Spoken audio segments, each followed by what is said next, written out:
kaget dengan target yang banyak, kaget dengan belajar juga normal belajarnya, nggak ada pengurangan pelajaran dan seterusnya gitu Ustaz ya. Tapi luar biasa, justru dialah pionir yang mengajak kita teman-temannya belajar, bikin rangkuman. Bahkan dia pernah gitu Ustaz, di kelas ada temannya sakit gitu Ustaz, sakit beberapa hari, dia bikin rangkuman 2 Ustaz. Satu untuk dia dan tulisannya bagus rapi Ustaz. Bikin rangkuman untuk dia, satunya lagi untuk temannya. Dia bikin 2 rangkuman dalam itu untuk satu pelajaran itu. Itu luar biasa.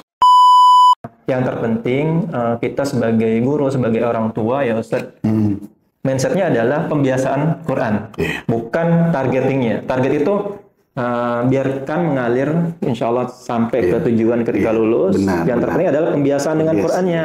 Gitu mindsetnya harus kayak gitu ya. Betul. Sebenarnya kalau yang dipertanyakan itu, Nur Hikmah itu secara garis besar seluruhnya bahkan dari TK pun hidup bersama Quran. Gitu ya. Kita bangun mental anak-anak itu dengan basic Quran. Ya. Assalamualaikum warahmatullahi wabarakatuh. Waalaikumsalam warahmatullahi wabarakatuh. Barakallahu fiik. Alhamdulillahirabbil alamin. Allahumma sholli ala Muhammad wa ala ali Muhammad. Apa kabar semuanya pemirsa di Enhalogi? Alhamdulillah. Hari ini kita bisa kedatangan satu orang tamu, seorang wali kelas dari kelas studi takhusus. Kalau udah kayak gitu, kita artinya sedang akan membahas kelas takhusus. Kelas takhusus di SMP Nur Hikmah ini sudah berjalan sekitar hampir 5 tahun. Artinya sudah meluluskan dua angkatan.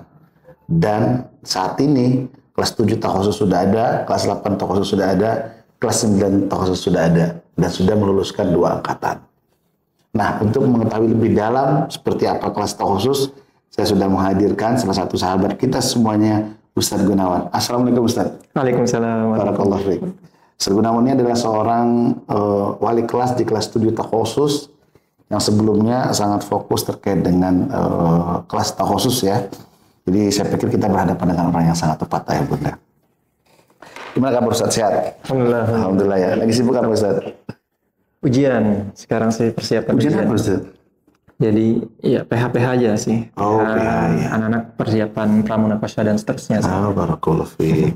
Jadi apa namanya? Selain menjadi walas takhusus, Ustadz ngajar di bidang studi apa Ustadz? Saya ngajar di pelajaran bahasa Arab. Pelajaran bahasa Arab. Masya Allah. Barakallahu fiik. Nah Ustadz, kita langsung saja Ustadz ya. Pertanyaan pertama. Ustadz, banyak orang tua yang mendaftar ke Nur Hikmah, ke SMP Nur Hikmah, penasaran sebenarnya kelas takhusus itu apa sih Ustadz, gitu kan? Terus apa yang buat kelas takhusus ini jadi berbeda dengan kelas reguler? Ya.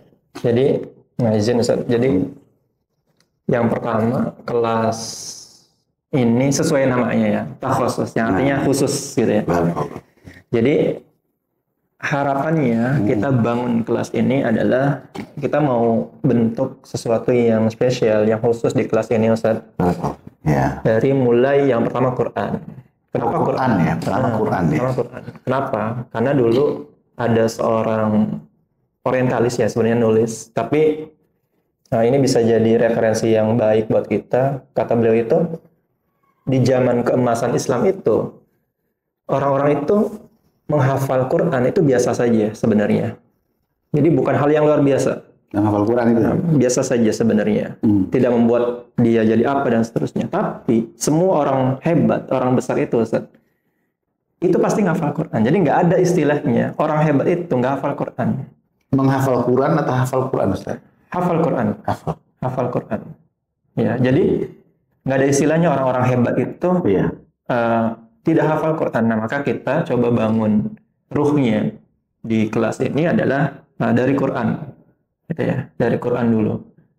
Jadi kedepannya harapannya mereka bisa menghadirkan Quran di pelajaran-pelajaran mereka, di keseharian mereka. Jadi tidak ada orang yang anak-anak kita yang lulus dari Nur Hikmah itu dia hafal rumus kimia dan seterusnya, rumus matematika dan seterusnya, tapi nggak bisa aplikasinya di kehidupan nyata gimana dan sebagainya. Ini Quran lah hadir sebagai pembimbing mereka. Jadi nggak ada istilahnya nanti anak itu seperti kebanyakan yang kita khawatirkan, sukses di bidangnya masing-masing, tapi nggak tahu benar salah, gitu ya.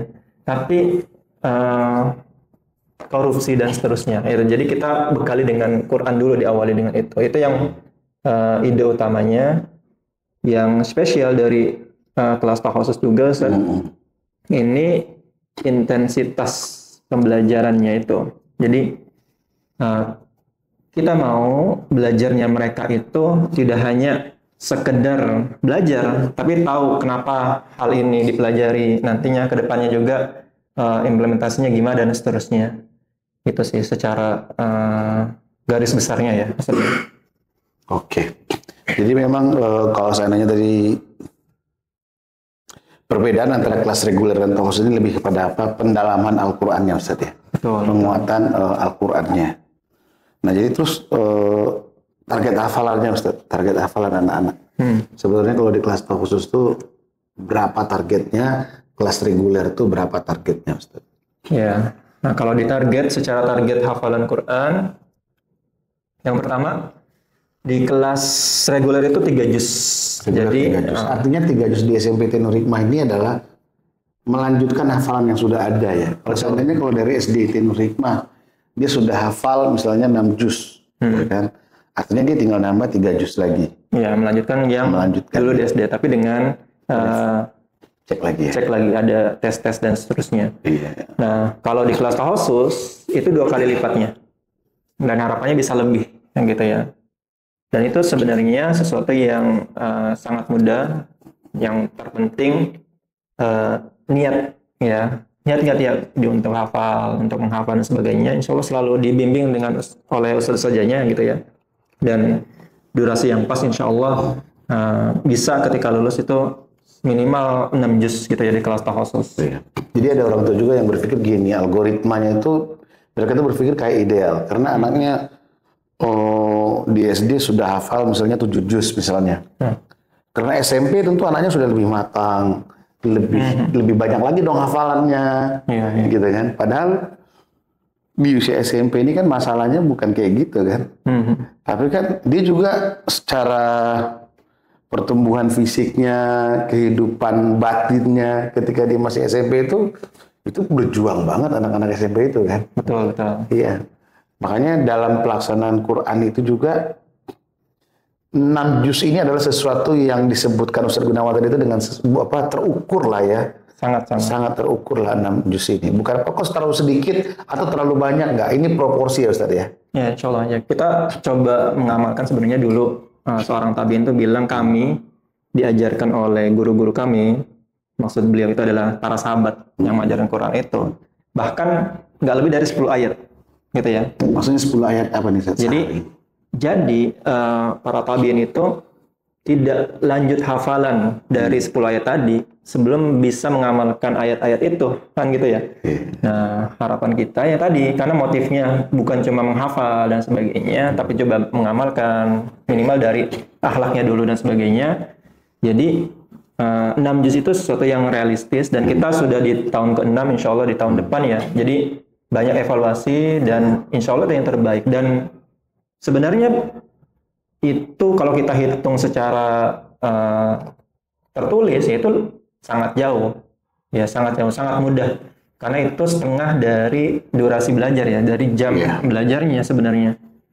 Jadi yang terpenting kita sebagai guru, sebagai orang tua ya Ustaz, mindsetnya adalah pembiasaan Quran, bukan targetingnya. Target itu biarkan mengalir insya Allah sampai ke tujuan ketika lulus. Yang terpenting adalah pembiasaan dengan Qurannya. Gitu mindsetnya harus kayak gitu ya. Betul. Dan kadang-kadang gini, kalau anak-anak SMP itu diberikan target tinggi sekali, mungkin dia bisa menuntaskan itu selama 3 tahun. Betul. Ya kan? Tapi setelah itu tamat SMA, pas di SMA dia akan ngerasa apa? Gue udah selesai dengan Al-Quran. Dan akhirnya ada orang yang tutup Al-Quran loh Pak, SMA itu. Nah itu. Ya kan? Kita kan kita ingin mereka itu apa ya? Learner lah, belajar sepanjang hayat, pembelajar gitu loh. Menarik ya perbincangan dengan Ustaz Gunawan, padahal ini adalah baru satu pertanyaan, tapi berkembang sekali informasi-informasi yang kita dapatkan, Yang kedua Ustadz, kadang-kadang sebagian orang tua kalau udah ngebayangin takhusus ini adalah kelas Quran. Artinya apa? Waduh anak saya tuh akan banyak menghafal Quran dan semuanya gitu loh. Padahal di SMP Tenurima mungkin lebih dari sekedar itu Ustaz. Bukan hanya sekedar menghafal Quran. Tadi Ustaz juga udah menyinggung bahwa bagaimana ini mencoba mengintegrasikan ya. Semangat hafal Quran ini harus bisa terintegrasikan dengan perilaku. Dengan pelajaran-pelajaran lain yang mereka hadapi di ruang kelas gitu. Semuanya itu memang dengan worldview Quran gitu loh, cara pandang Al-Quran melihat itu. Tapi seperti apa Ustaz? Konsep besar Al-Quran, kelas takhusus ini selain Al-Quran Ustaz? Ya, jadi sebenarnya kalau yang dipertanyakan itu, Nur Hikmah itu secara garis besar seluruhnya bahkan dari TK pun hidup bersama Quran, gitu ya. Kita bangun mental anak-anak itu dengan basic Quran. Kenapa? Karena ada satu asar itu Ustaz, mengatakan gini, man izdada ilman walam yazdad hudan lam yazdad minallahi illa bu'dan. Jadi kata asar ini, kalau seseorang itu ilmunya terus bertambah, tapi nggak ada hidayah yang masuk, gitu ya, nggak ada hidayah yang masuk, maka nanti apa efeknya? Efeknya dia akan semakin jauh dari Allah. Ketika seorang itu semakin jauh dari Allah, maka semakin bingung dia dengan mana yang benar, bingung bersikap gitu ya, mana yang benar, mana yang buruk. Nah itu maka sebenarnya Quran itu dari awal adalah hal yang basic. Istilahnya ya, itu hal yang biasa, bukan sesuatu yang besar yang harus ditakutkan dan sebagainya, karena semua yang masuk Nur Hikmah pasti akan merasakan itu. Nah apa yang spesial dari takhusus? Yang di SMP Ustaz, di takhusus itu adalah tadi kita mau bikin satu kelas yang sama-sama bareng-bareng gitu, belajar bersama, fokus bersama dengan targeting yang kita coba tentukan gitu ya. Tidak hanya di Qur'annya sebenarnya, secara afeksinya harus seperti apa, disiplinnya seperti apa dan sebagainya, secara sosialnya. Jadi jangan sampai mereka pintar tapi nggak punya teman gitu ya. Pintar, bisa jadi kita jadikan mereka ini kayak anak-anak model lah ya. Betul. Nah tadi di pertemuan orang tua sebelumnya saya pernah bilang ke orang tua, ya Bunda, kita akan punya kelas percontohan. Harapannya mereka jadi teladan sebenarnya untuk teman-temannya di kelas yang lain. Jadi ini yang beda dari kelas reguler. Di kelas takhusus yang sangat membedakan adalah kesolidan. Maka di kelas ini dari kelas 7 sampai kelas 9 kita harap selalu bersama gitu ya. Tidak ada dipecah dengan kelas-kelas yang lain dan seterusnya. Jadi mereka bisa solid, bisa bareng belajar bersama gitu ya. Yang pintar bisa ngajarin ke yang belum bisa dan seterusnya. Yang rajin, yang tahu cara main futsal contohnya bisa ngajak temennya biar semangat gitu ya. Kita bisa bangun iklim itu. Nah itu harapannya dicontoh oleh kelas yang lain. Itu sih Ustaz.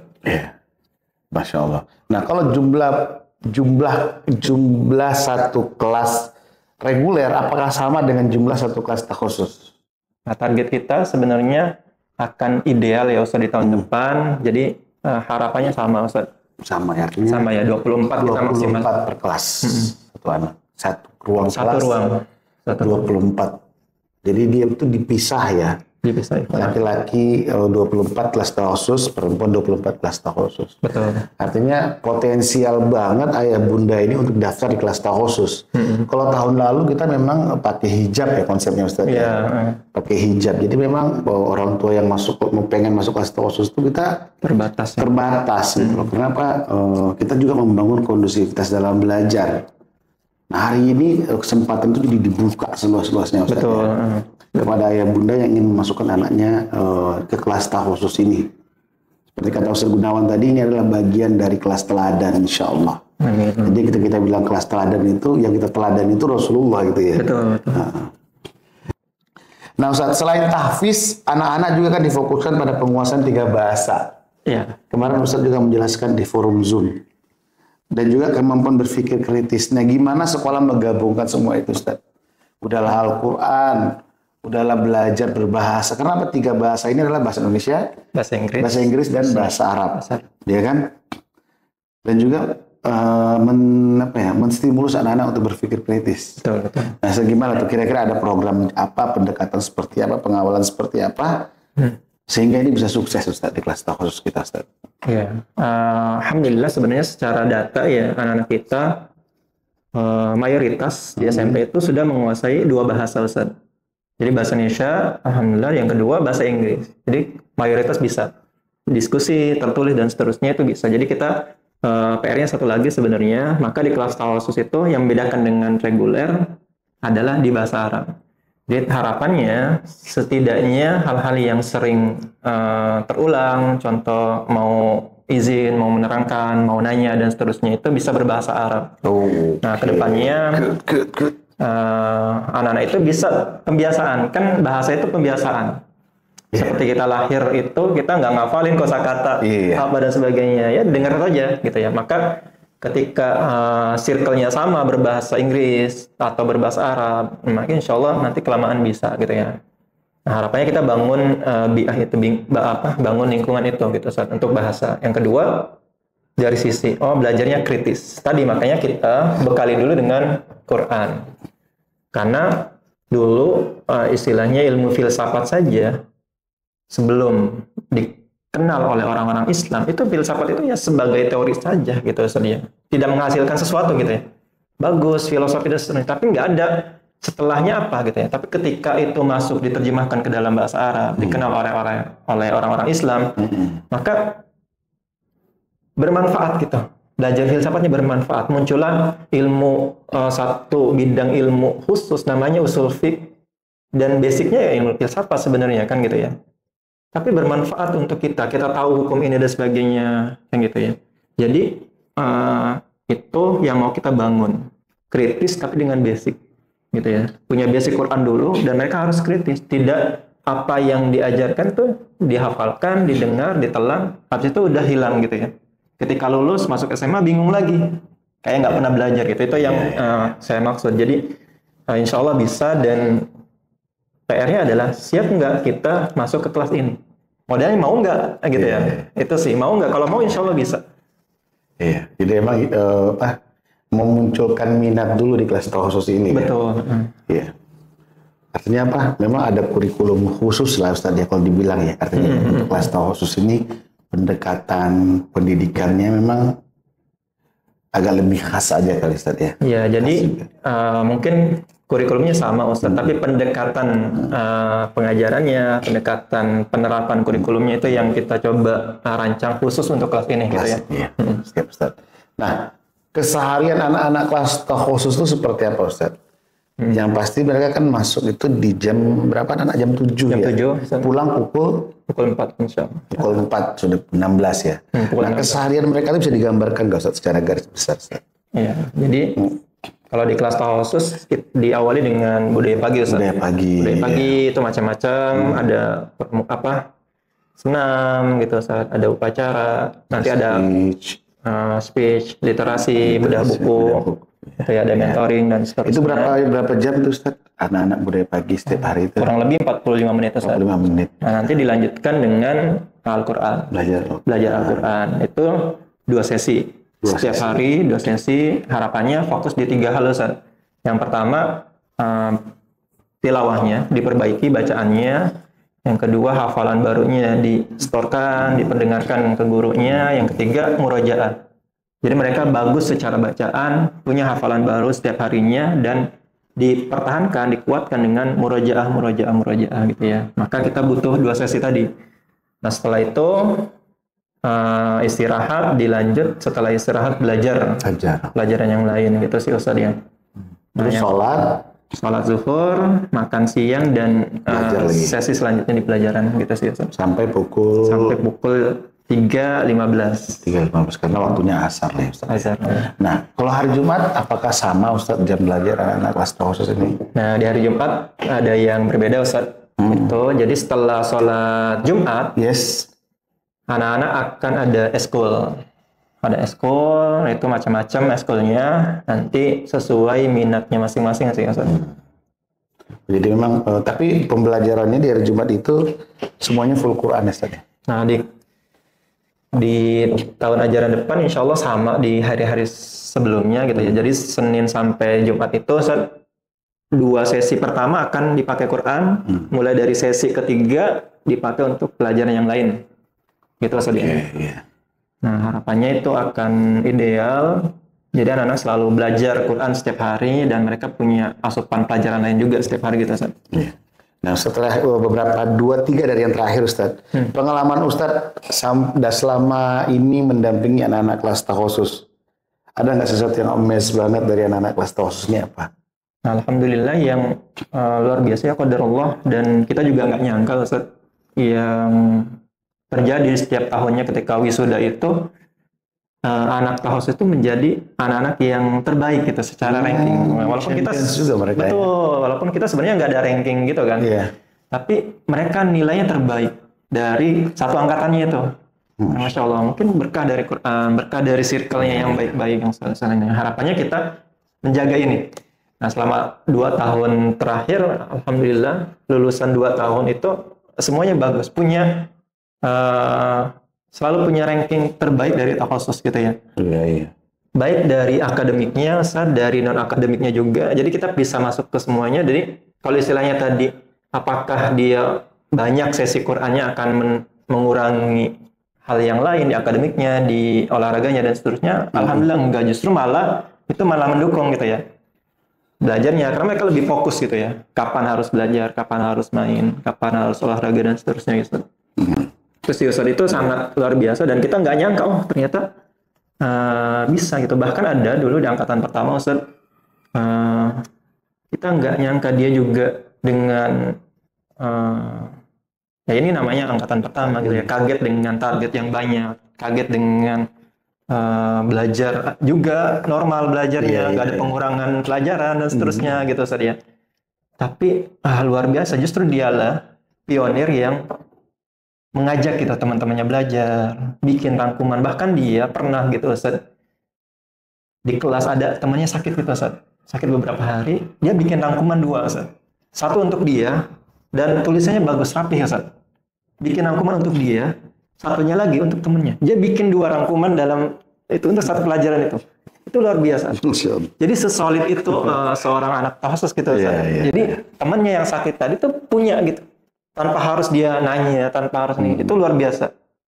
Nah, itu yang kita bangun gitu Ustaz. Jadi mental pembelajarnya dia nggak cuma untuk dia sendiri gitu, tapi untuk lingkungannya, untuk temennya bahkan. Nah, maka dan luar biasa. Jadi kita ternyata alhamdulillah prosesnya juga seperti itu, menghasilkan anak-anak yang luar biasa juga. Jadi nggak aneh kalau dia sebenarnya lulus dengan nilai terbaik di satu angkatan itu gitu ya. Siapa sih? Karisa. Oke. Nah, ya itu dia itu emang bertumbuh banget di kelas takhusus sih kalau anak itu ya. Betul, dan saya rasa nggak cuma Karisa sebenarnya. Iya, banyak sih. Tapi itu salah satu yang sangat berkesan buat saya dan ya tadi diteladani oleh adik-adik kelasnya gitu. Oh, ternyata bisa kok dia. Oh, bisa juga kok di eskulnya bagus juga, sosialnya bagus. Jadi menurut saya mindset kita tentang nanti kalau penghafal Quran itu ya hidupnya penuh dengan Quran gimana? Sedangkan saya mau anak saya masuk ke kedokteran, masuk ke mana dan sebagainya, akankah bisa gitu ya? Dan ternyata ya kita punya bukti bisa. Gitu. Jadi menurut saya sih Quran itu hal yang basic. Gitu ya. Justru aneh seorang yang matang di keilmuannya kok nggak hafal Quran, itu sayang sekali gitu. Iya, yang mengantarkan seseorang pada cita-citanya itu kan Allah, Pak. Betul. Iya kan, bukan ikhtiar manusianya kan. Dan ini salah satu menjemput pertolongan Allah dengan cara menghafal Quran. Iya, nggak bisa kita ngandelin mengandelin akal, itu juga Allah yang menciptakannya, yang mengkaruniakannya pada kita. Gitu. Iya. Nah. Tapi kalau saya membayangkan sih, pernah ngeliat kelas-kelas takhusus itu, sebenarnya kelas itu nanti di masa depan akan menjadi kenangan bagi mereka ya. Kenapa? Ini sebuah kelas, bukan boarding school, tapi mereka menikmati suasana menghafal Quran bersama-sama. Dengan di pikiran dan hati mereka itu adalah target gitu loh. Tapi mereka membangun suasana menghafal Quran dalam kelas dengan berbagai model cara menghafal. Iya kan? Ya nanti kita nggak tahu anak-anak kita yang akan di kelas TOS nanti 10 tahun lagi akan menjadi apa. Tapi setidaknya selama 3 tahun di SMP Nur Hikmah, mereka ngerasa itu adalah hari yang paling indah dalam hidup mereka. Kalau hari ini mungkin mereka nggak ngerasain itu. Tapi nanti kan dengan setelah kesibukan itu menjadi bagian dari diri mereka. Itu hari-hari menghafal Quran itu. Hari-hari yang akan mereka ingin kayak pengen balik lagi gitu lah. Sangat sangat memorable saya rasa sih. Nah selanjutnya Ustaz, ada nggak komentar atau testimoni dari salah satu orang tua terkait kelas khusus ini Ustaz? Pernah nggak Ustaz dengar? Iya, ketika saya jadi wali kelas ya Ustaz nih. Satu anak yang dari kelas TOS itu orang tuanya bilang, Ustaz, saya nggak apa-apa anak saya. Ini agak pesimis nih. Nggak apa-apa anak saya. Mungkin di pelajaran yang lain itu biasa saja. Nilainya juga nggak bagus dan seterusnya. Yang penting dia hafal Quran. Tapi saya hadir ketika itu saya home visit Ustaz. Bawa hasil nilai. Saya keliling sih sebenarnya ke semua orang tua. Saya bawa data. Karena itu emang niat home visit dan bawa data. Jadi saya bawa data justru.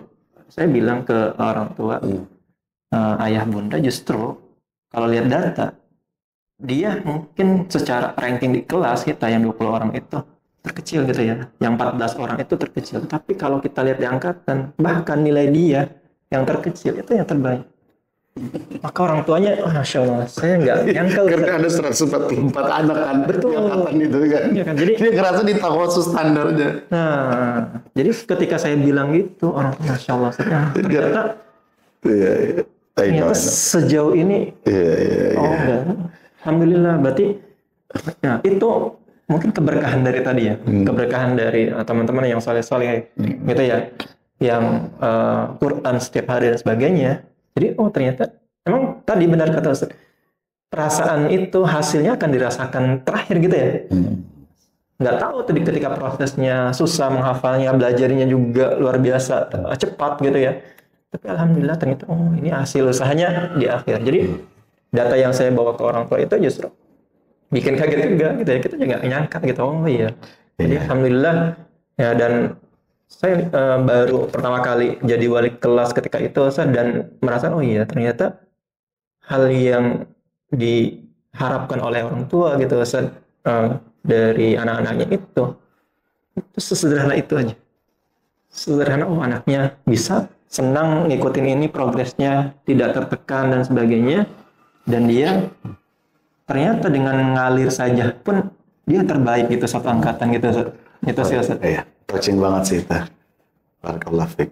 Ya, itu ya mudah-mudahan penjelasan Ustaz Gunawan tadi bisa menambah khazanah kita berkaitan dengan kelas khusus ya.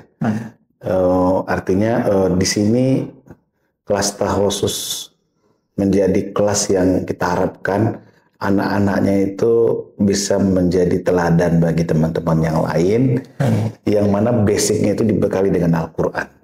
Dan Al-Quran itu akan menuntun mereka masuk pada bidang studi lain untuk mereka terjemahkan lah, sehingga mereka sukses di masa depan nantinya. Kita berharap demikian dengan target 6 juz.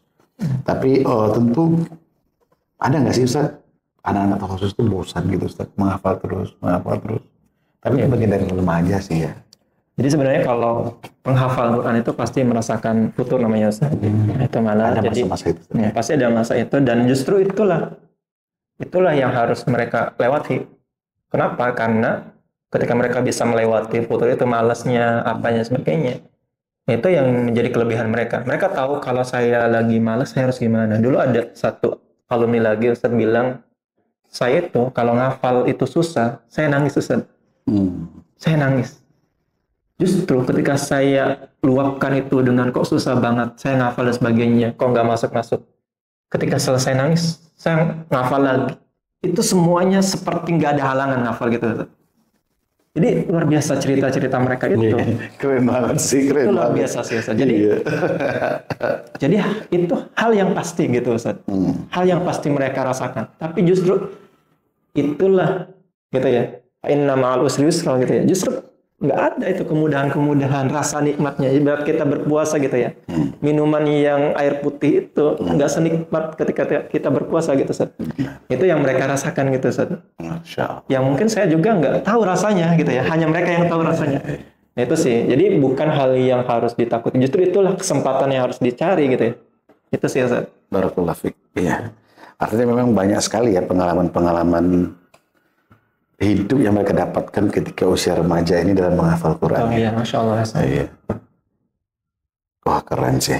Nah, terakhir Ustaz Gunawan, kalau ada orang tua yang mau daftar anaknya masuk takhusus, kira-kira apa syaratnya Ustaz? Coba Ustaz, apa Ustaz? Ya, insya Allah yang pertama pastinya sama isi formulir ya, Ustaz. Oh iya.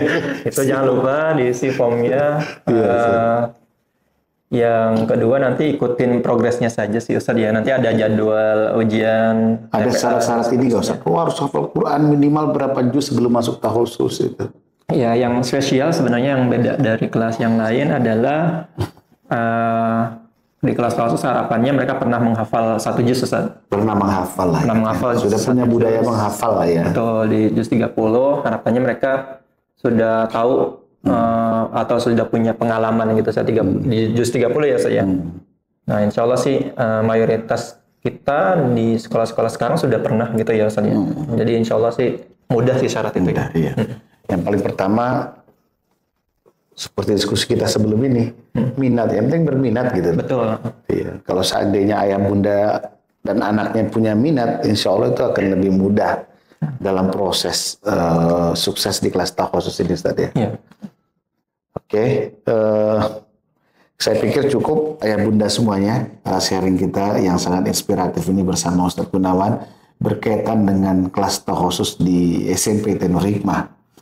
Karena di masa SMP ini juga banyak PR kan bagi anak-anak itu sendiri, Ustaz ya. Berbeda ketika mereka anak SMP ini kayak cenderung manipulatif ya, Ustaz ya. Ibaratnya gini, kalau anak SD itu dia clear gitu, Ustaz. Kalau anak SMA itu dia open manajemen aja kan. Kalau seandainya dia bilang dia nggak suka atau dia nggak mau, dia bilang aja. Ya kan, dia nggak akan ini. Kalau anak SMP ini dia bilang enggak, padahal dia iya. Dia bilang iya, padahal enggak gitu loh. Ada sifat-sifat kayak gitu, dan di saat yang itu mereka sedang berinteraksi tinggi dengan Al-Quran. Barakallahu fiik. Terima kasih Ustaz Gunawan atas sharingnya di hari ini. Nah, sebelum menutup ini kami ada oleh-oleh pada Ustaz Gunawan nih. Ini oleh-oleh podcast Ustaz. Masya Allah. Coba dibuka Ustaz, izin Ustaz. Mudah-mudahan cocok Ustaz Gunawan. Ya, alhamdulillah, jazakallah khair, Ustaz. Iya. Dibuka Ustaz, coba Ustaz dulu Ustaz. Biar bisa dibacakan. Ya, ini Alhamdulillah. Ini ada kaos. Bagus ya, ini dijual juga nggak, Ustaz? Enggak. Apa nih Ustaz bacanya Ustaz? Nur Hikmah Podcast Enhalogi. Apa nih Ustaz? Karena sekolah punya banyak sudut cerita. Barakallahu fiik. Terima kasih Ustaz Gunawan. Terima kasih ya Bunda yang sudah menyaksikan ini. Jangan lupa terus like, share, dan subscribe channel kami ini. Billahi taufiq wal hidayah. Assalamualaikum warahmatullahi wabarakatuh. Waalaikumsalam warahmatullahi wabarakatuh.